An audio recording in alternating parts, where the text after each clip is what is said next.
뜨개질이란 옷이나 장갑과 같은 물건을 실로 떠서 만드는 일로 손으로 하는 공예 활동의 일종입니다. 주로 중장년층의 관심사로 여겨져 온 뜨개질은 최근 2030 세대 사이에서 인기인 취미로 떠오르고 있는데요. 온라인 서점 예스24의 건강 취미 부문 베스트셀러 순위를 살펴보면 2025년 기준 20, 30대가 많이 구매한 서적 순위에는 뜨개 관련 도서가 꾸준히 40위권 안에 포함되어 왔습니다. 여기 뜨개질의 매력에 눈을 떠 실각의 직원으로 일하고 계신 분이 있는데요. 만나서 이야기를 들어보았습니다. 저는 처음 기숙사 들어갔을 때 혼자서 할 수 있는 취미를 찾고 싶었어요. 카드 지갑이랑 작은 소품들 만들다가 이제 점차 대바늘로 옷도 뜨면서 뜨개질에 빠지게 된 것 같아요.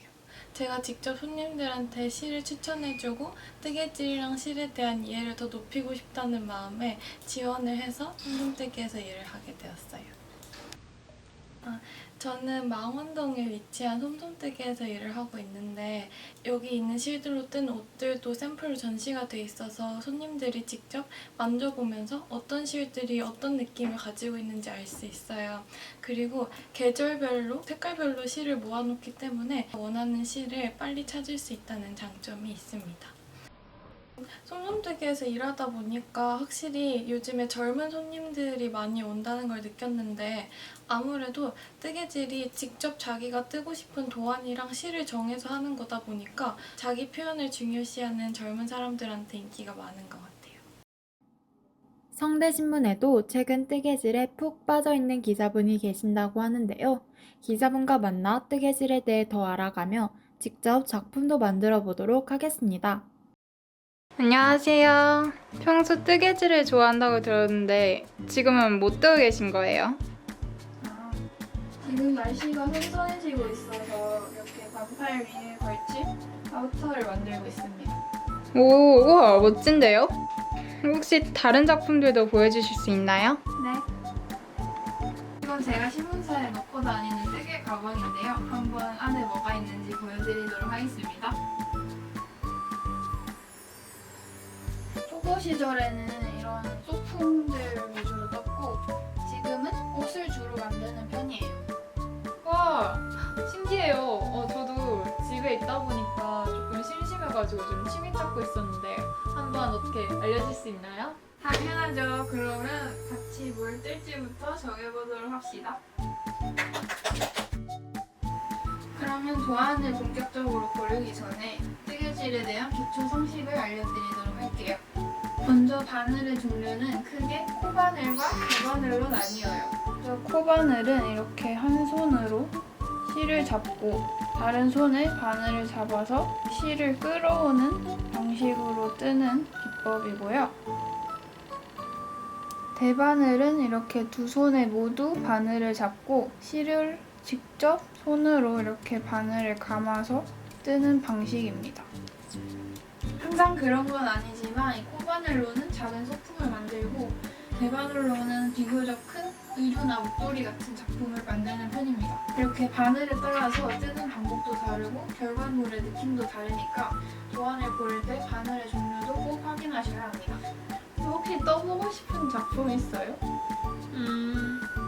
저 이 목도리가 예쁠 것 같은데 어때요?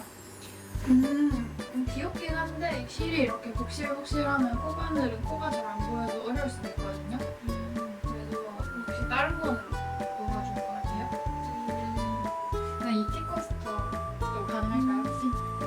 이거는 난이도도 되게 낮고 금방 완성할 수 있을 것 같아요. 그럼 이걸로 할까요? 좋아요. 그럼 일단 재료를 사러 나가봅시다. 구경하면서 궁금한 거 있으면 제가 알려드릴게요. 좋아요. 그럼 가볼까요? 예! 이곳은 뜨개질에 필요한 바늘이나 털실 같은 뜨개 용품들을 판매하는 뜨개샵인데요. 한번 같이 재료를 구매하러 들어가 볼까요? 여기 아까 저희가 같이 골랐던 티코스터의 완성작 샘플이 진열되어 있네요. 그리고 여기에 도안도 같이 판매하고 있어서 실 소요량이나 바늘 굵기, 패키지 구성과 같은 정보들을 한눈에 볼 수 있어요. 이렇게 도안에 나와 있는 실이 실이 진열되어 있는 곳으로 와보았는데요. 함께 실을 골라보도록 하겠습니다. 혹시 하시고 싶은 색깔 있으세요? 저는 아이보리 알트요. 아, 이거요? 네. 저는 연두색을 해보고 싶은데 이거 3개 중에 네로 해볼게요. 그럼 이렇게 두 볼을 구매하도록 하겠습니다. 이제 실은 골랐으니까 바늘을 골라봐야겠죠? 저희는 대바늘 6mm가 필요하니까 이걸 사면 되겠네요. 대바늘에는 2mm부터 12mm까지 다양한 굵기가 있는데요.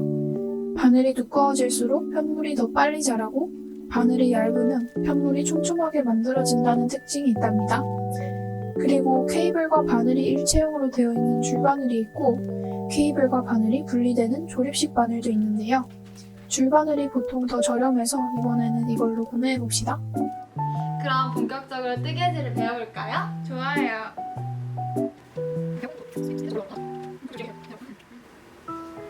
민서 교수님은 어떻게 뜨개질 시작하신 거예요? 저는 고등학교 이후에 대학이라는 목표를 달성하고 나니까 미래에 관해서 막연하게 불안한 감정에 빠진 적이 있어요. 1학년 1학기 때 대학에 입학하고 나서 이런 불안한 감정들을 누군가에 집중함으로써 없애고 싶다는 생각이 들어서 뜨개질을 시작했습니다. 그 이후로 꾸준히 뜨개질에 몰입하는 시간을 가지다 보니까 예전보다는 삶과 미래에 대해서 여유를 가지게 된 것 같아요. 뜨개질로 고민이랑 불안감이 있는다니 신기하네요. 그럼 그때부터 벌써 1년이라는 시간이 지났는데 그동안 뭔가 인상 깊은 일 있으셨을까요? 제가 평소에도 카페에 가서 혼자 뜨개질 하는 걸 좋아해서 여느 때처럼 카페에 가서 뜨개질을 하고 있었는데요. 그 테이블에 앉으신 아주머니께서 저한테 말을 걸어주신 적이 있어요. 본인도 뜨개질을 좋아하신다면서 제가 뜨고 있던 작품에 대해 칭찬해 주시고 뜨고 계시던 작품을 보여주신 기억이 있는데요. 제가 원래 낯선 사람이랑 친근하게 대화하는 성격이 아닌데도 뜨개질이라는 공통 관심사가 있다 보니까 되게 편하게 얘기를 나누고 공감대를 형성할 수 있었던 것 같아요. 멋있네요. 저도 뭔가 이렇게 같이 뜨개질 하다 보니까 민서 기자님이랑 더 가까워진 것 같고 좋네요. 뜨개질은 서로 연결해주는 되게 좋은 취미인 것 같아요. 맞아요. 근데 뜨다 보니까 저는 손이 좀 아픈데요. 민서 기자님은 되게 쉬지 않고 잘하시네요. 어떻게 그러신 거죠? 저도 처음에는 되게 힘들고 아파서 손에 물집도 잡히고 이랬거든요. 근데 뜨개질을 집중해서 하다 보면 재밌어서 고통을 잊게 되기도 하고 인내하는 법을 배우게 되고 좋은 것 같아요. 그리고 소영 기자님도 조금만 더 하시다 보면은 뜨개질의 매력에 푹 빠지게 되실 겁니다. 좋네요.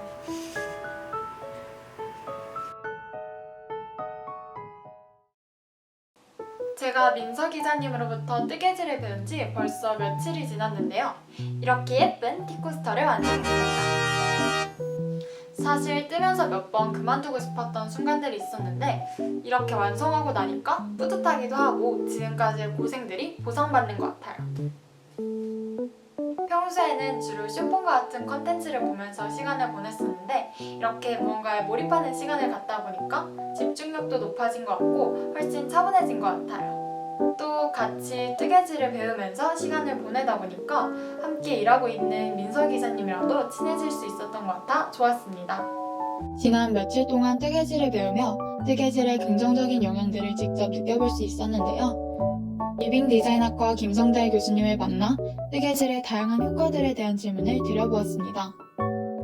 물리치료적인 관점에서 손을 비롯한 신체 활동의 효과에 대해서 많이들 아실 거고요. 이 작업치료 관점에서도 다양한 수공예 기법의 효과에 대한 연구가 발표되어 왔습니다. 이 작업치료에 적용되기 위해서는 몇 가지 조건이 필요한데요. 숙지하기 쉬운 기법이어야 하고 다루기 쉬우면서도 안전한 도구와 재료 등이 필요한데 뜨개질이 최선의 방법 중 하나로 인정받고 있는 것입니다.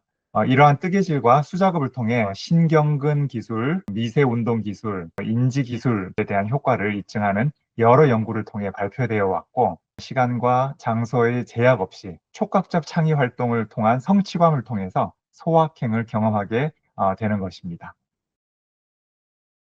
가장 먼저 그 니팅 세라피를 통해서 긴장 완화에 도움을 주는 경우가 많습니다.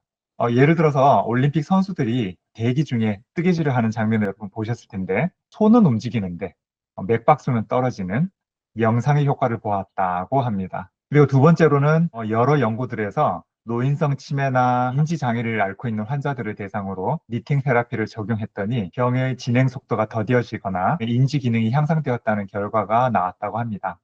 그리고 마지막으로 얀바밍이라는 공공미술 장르가 있는데요. 이는 여러 사람들이 제작한 뜨개질 조각들을 연결해서 나무나 공공기물 등을 패브릭으로 감싸는 공공 프로젝트를 말합니다. 이를 통해서 사회 구성원으로서의 사람들의 관계성 회복에 도움이 된다고 하고요.